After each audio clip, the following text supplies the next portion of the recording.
Assalamualaikum Assalamualaikum warahmatullahi warahmatullahi wabarakatuh. wabarakatuh.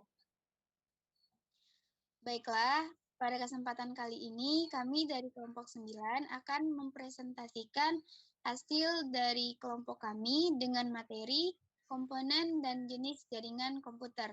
Di sini saya sebagai moderator yang akan mengarahkan presentasi, membuka dan menutup presentasi ini. Baiklah, di sini saya mempunyai dua rekan. Yang pertama ada Maulanda Alfarizi, lalu saya sendiri Mutiara Mitaljana yang bertugas sebagai moderator, lalu Muhammad Fakhri Irnanda. Di sini pada mata kuliah konsep sistem dan teknologi informasi dengan dosen pengampu Ibu Titi Sri Wahyuni SPD MT. Baiklah, langsung saja akan disampaikan materi awal oleh rekan saya Maulanda Alfarizi. Kepada Maulanda Alfarizi dipersilahkan. Baiklah, saya Maulana Alfarizi akan menjelaskan tentang materi kelompok kami. Komunikasi data. Komunikasi data adalah proses pengiriman dan penerimaan data informasi dari dua device atau lebih.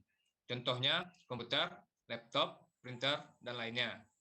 Komunikasi data adalah bagian dari telekomunikasi yang secara khusus berkenaan dengan transmisi atau pemindahan data yang bertujuan untuk information sharing, resource, sharing file, transfer, teleconference, dan lain sebagainya.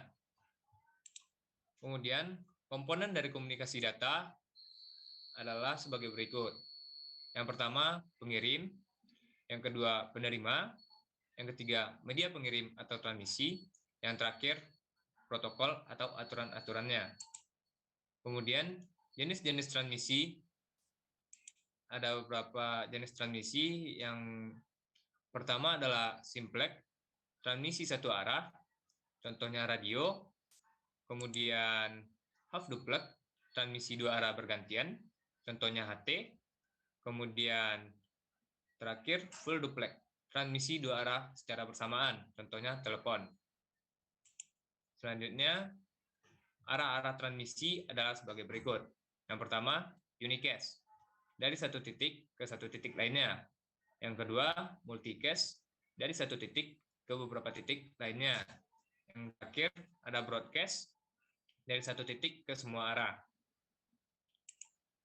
Kemudian, tujuan komunikasi data.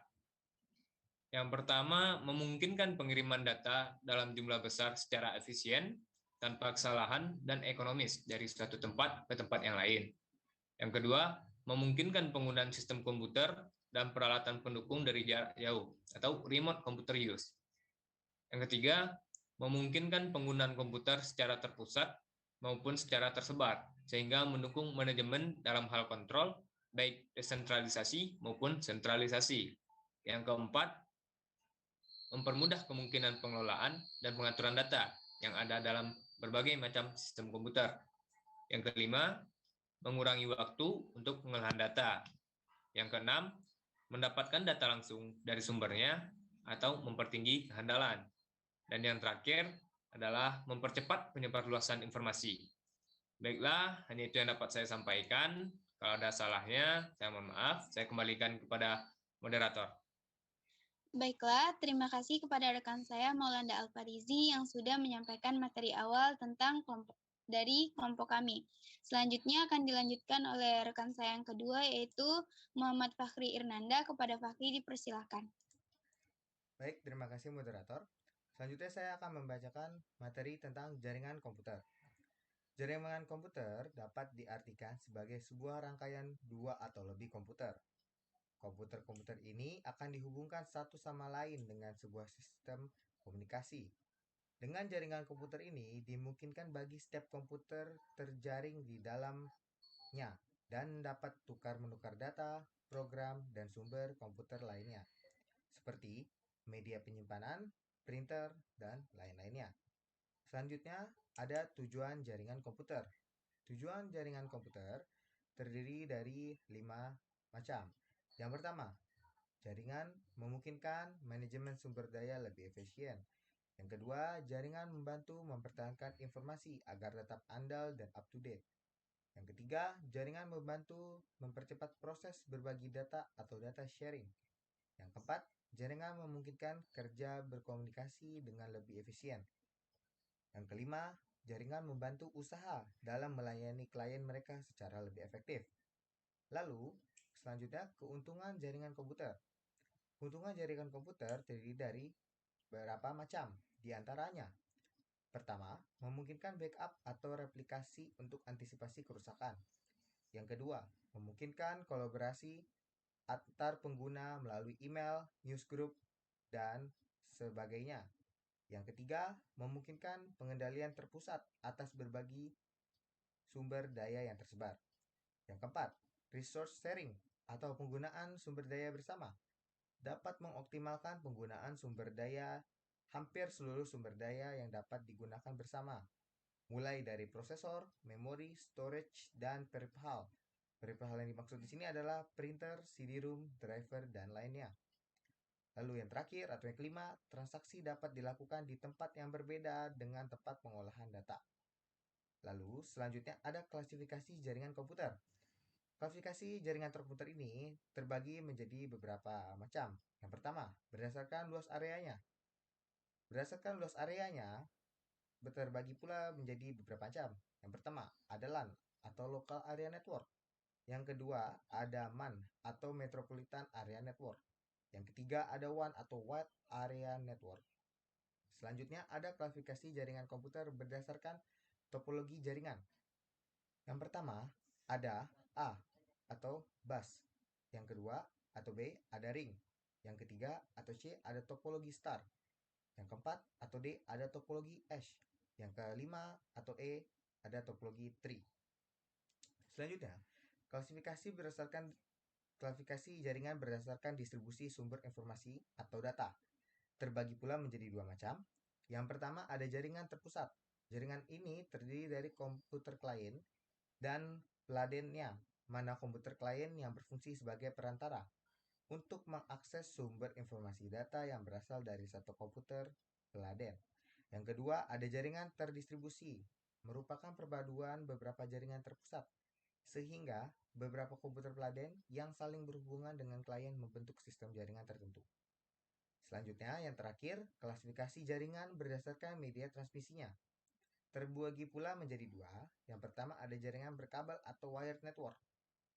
Pada jaringan ini menghubungkan satu komputer dengan komputer lain yang diperlukan penghubung berupa kabel jaringan. Kabel jaringan yang berfungsi dalam mengirim informasi dalam bentuk sinyal listrik atau antar komputer jaringan. Yang kedua atau yang terakhir ada jaringan nirkabel atau Wi-Fi. Merupakan jaringan yang medium berupa gelombang elektromagnetik. Pada jaringan ini tidak diperlukan kabel untuk menghubungkan antar komputer karena menggunakan gelombang elektromagnetik yang mengirimkan sinyal informasi antar komputer jaringan.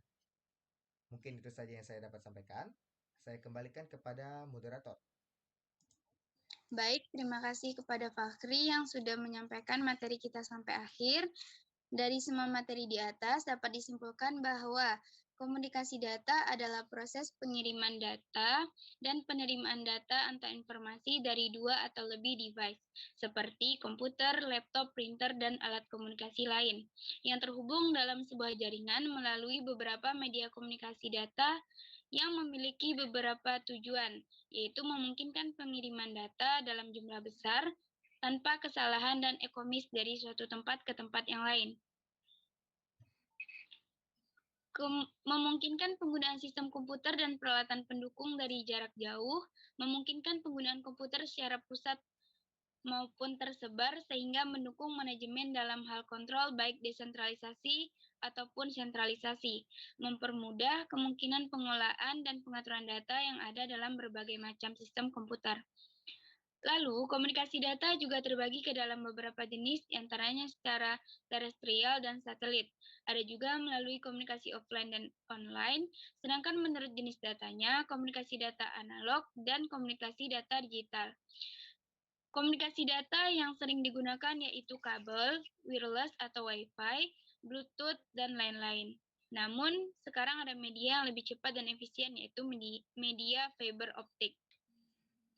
Dengan adanya komunikasi data ini, kita dapat merasakan beberapa manfaat, yaitu memungkinkan pengiriman data dalam jumlah besar, efisien tanpa adanya kesalahan atau ekomis dari suatu tempat ke tempat yang lain, lalu memungkinkan pengguna sistem komputer dan peralatan pendukung dari jarak jauh, lalu memungkinkan pengguna komputer secara terpusat maupun secara tersebar, mempermudah kemungkinan pengelolaan dan pengaturan data, berbagai macam sistem komputer, dan yang terakhir mengurangi waktu untuk pengolahan data. Baiklah, itulah kesimpulan dari materi kami. Jika masih kurang paham atau kurang mengerti atau kurang jelas, dapat membaca kembali makalah kami yang sudah kami upload di laman e-learning. Baiklah, saya sebagai moderator, jika ada kekurangan dan kesalahan dari kelompok kami, saya meminta maaf. Saya tutup. Assalamualaikum warahmatullahi wabarakatuh. Waalaikumsalam warahmatullahi wabarakatuh. Waalaikumsalam warahmatullahi wabarakatuh.